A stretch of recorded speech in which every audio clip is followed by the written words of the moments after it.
Team India के young और star batsman जो कि वैभव सूर्यवंशी है, उन्होंने इंडिया ए टीम के लिए डेब्यू करा है। एक तरह से आप कह सकते हो कि इंडिया के लिए डेब्यू कर लिया है और इस बार वो अर्ली कह सकते हो आप चले गए हैं, जिसका मतलब अंदाजा लगाया जा रहा था ना, एक्सपर्ट्स कह रहे थे कि शायद इट इज टू अर्ली, तो क्या वो सही साबित हो गया है। देव सर हमारे साथ मौजूद है। सर, वैभव सूर्यवंशी इंडिया के लिए डेब्यू करते हैं, जल्दी ही चले जाते हैं जैसा कि बड़ी उम्मीद रहती है उनसे। क्या एक अर्ली हो गया है उनके लिए डेब्यू, या फिर अभी हमें और वेट करना चाहिए? देखिए, ऑब्वियसली एक्साइटमेंट तो है ही। स्पेशली वैभव सूर्यवंशी को लेके इतनी ज़्यादा एक्साइटमेंट है कि एक इंडिया ए की सीरीज़ एक टीवी चैनल पे आ रही है। मतलब अभी कुछ टाइम तक इंटरनेशनल सीरीज़ देखने को नहीं मिलता है इंडिया के कुछ टीवी चैनल्स में। पाकिस्तान ऑस्ट्रेलिया के अगेंस्ट खेल रही है, कोई टीवी चैनल में नहीं आ रहा है इंडिया में। बांग्लादेश ऑस्ट्रेलिया से खेल रही है, वो भी किसी टीवी चैनल पे अवेलेबल नहीं है इंडिया में।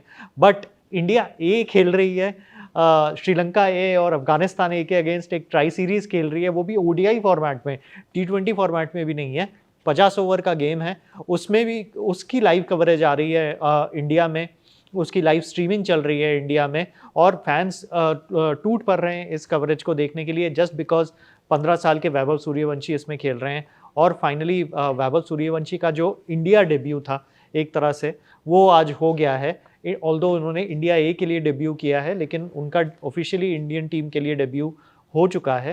अब ऑब्वियसली सैटरडे को उनका सिलेक्शन हो गया था टी20 टीम में भी, जो कि वो आयरलैंड और उसके बाद फिर इंग्लैंड में भी टूर करेंगे, और उसके बाद एशियन गेम्स में भी जो होने वाले हैं जापान में, वहाँ के स्क्वाड के लिए भी उनका सिलेक्शन हो गया है। तो एक तरह से अब उनकी जो आईपीएल की परफॉर्मेंसेस थी एक्चुअली अब रंग लाना शुरू किया है। 776 रन उन्होंने मारे थे, 237 के ऊपर का उनका स्ट्राइक रेट था। तो सारी दुनिया को ये इसी का इंतज़ार था कि कब होगा वैभव सूर्यवंशी का डेब्यू।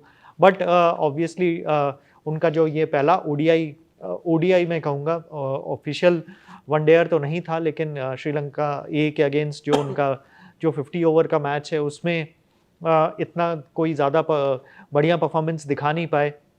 जो इंडिया के जो चीफ सेलेक्टर हैं अजीत अगरकर, स्पेशली वो डम्बुला फ्लाई डाउन किया है उन्होंने, श्रीलंका उन्होंने फ्लाई डाउन किया है जस्ट आई थिंक देखने के लिए कि वैभव सूर्यवंशी कितना अच्छा खेल पाते हैं, या इंडिया ए के क्रिकेटर्स कितना अच्छा कर पाते हैं। तो मैं बताऊं कि ये इंडिया ए की जो टीम है, तिलक वर्मा उसको लीड कर रहे हैं। तिलक वर्मा ने टॉस जीता, बैटिंग करने का डिसीजन लिया, और वैभव सूर्यवंशी के साथ पंजाब किंग्स के ओपनर प्रभसिमरन सिंह ने ओपनिंग की। तो वैभव सूर्यवंशी ने पहले ओवर में तो लगातार 3 बाउंड्रीज लगा के मतलब एक धुआंधार शुरुआत की थी, लेकिन वो अपना जो ये धुआंधार स्टार्ट था वो कंटिन्यू नहीं कर पाए, और सिर्फ 14 रन पे 12 बॉल में आउट हो गए चौथे ही ओवर में। तो ये थोड़ा सा डिसअपॉइंटिंग था फैंस के लिए, जो एक्सपेक्ट कर रहे थे कि शायद मेजॉरिटी ऑफ 50 ओवर्स खेलेंगे और एक विशाल स्कोर खड़ा कर पाएंगे, स्पेशली टी20 सीरीज़ में जाने से पहले। इसके अलावा प्रभसिमरन भी इतना खास कोई चल नहीं पाए, सिर्फ 2 ही रन मारे उन्होंने। वो भी एक बाउंसर, चम्मिका करुणारत्ने ने एक बाउंसर मारा था, उस बाउंसर को हैंडल नहीं कर पाए और सिर्फ 2 पे आउट हो गए। प्रियांश आर्या बहुत अच्छा खेल रहे थे, उन्हीं के टीम पंजाब किंग्स के ही टीममेट हैं, नंबर 3 पे बैटिंग कर रहे थे। रन बॉल 32 मार लिया था, लेकिन एक डिज़ास्टर्स मैं कहूँगा कि रन आउट हो गया ऋतुराज गायकवाड़ के साथ। तो प्रियांश आर्या को वापस जाना पड़ा, दोनों ही एक ही एंड में एंड अप हो गए थे। हाँ, दोनों लोग एक ही तरफ वो देखा था, काफ़ी ज़्यादा वायरल भी हो रहा है वो। जी, जी। तो काफ़ी डिसअपॉइंटिंग था प्रियांश आर्या के लिए, जो कि अच्छा खेल रहे थे, बढ़िया बैटिंग कर रहे थे, रन बॉल 32 मार लिया था। लेकिन ये अच्छी अपॉर्चुनिटी है ऋतुराज गायकवाड़ के लिए। लेट सिलेक्शन हुआ था उनका, रियान पराग खेलने वाले थे इस इंडिया ए सीरीज़ में, लेकिन रियान पराग इंजर्ड हो गए, तो उनके जगह पे ऋतुराज गायकवाड़ को सेलेक्ट किया गया था। और ऋतुराज गायकवाड़ अभी के लिए तो काफ़ी अच्छा खेल रहे हैं, ऑलमोस्ट 100 रन मार लिए थे पहले 22 ओवर में टीम इंडिया ने। तिलक वर्मा ने थोड़ा सा स्लो स्टार्ट किया है, 28 गेंदों पे 10 पे खेल रहे हैं, लेकिन ऋतुराज गायकवाड़ ने 35 रन के आसपास उन्होंने मार लिया है। कहाँ पे कमी रह गई थी वैभव की, अगर हम आज की बात करें? क्योंकि जिस हिसाब से राजस्थान रॉयल्स के लिए वो खेल रहे थे, स्टार्टिंग में उनका जो स्टार्टिंग में ही आते हुए सबसे वो एक्सीलरेटर पे पैर रख देते थे और फिर वो जाते ही थे, वो चाहे कितने भी बड़ा बॉलर हो। बट आज आप कह सकते हो टीम ए के अगेंस्ट भी उनका परफॉर्मेंस अच्छा क्यों नहीं रहा?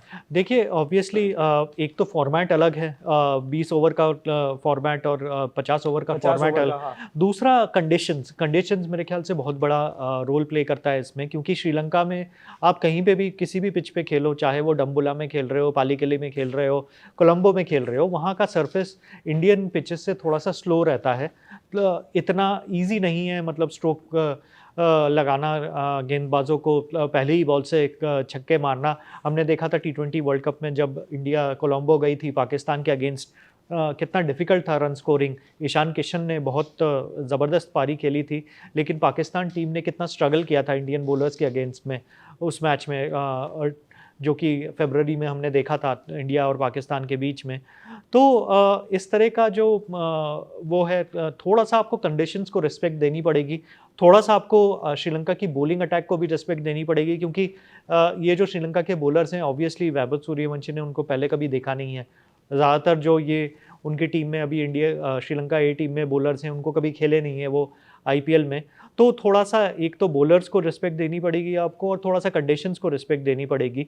और दूसरा ये भी याद रखना पड़ेगा कि आप स्लैम बैंग 20 ओवर का क्रिकेट नहीं खेल रहे हो, 50 ओवर का क्रिकेट खेल रहे हो, जो कि हमने देखा है कि मतलब वैभव सूर्यवंशी उस तरह से भी गेम खेल सकते हैं। उन्होंने क्वालीफायर 2 में जब कंडीशंस इतना ज़्यादा आसान नहीं थे बैटिंग के लिए, उसमें काफ़ी समझदारी वाली पारी खेली थी। 96 रन्स मारे थे उन्होंने गुजरात टाइटंस के सेल्फलेस पारी अगेंस्ट। थी। बिल्कुल, अहमदाबाद में उन्होंने ऐसे खेला था। फिर उन्होंने 175 मारे थे उन्होंने अंडर 19 वर्ल्ड कप फाइनल में।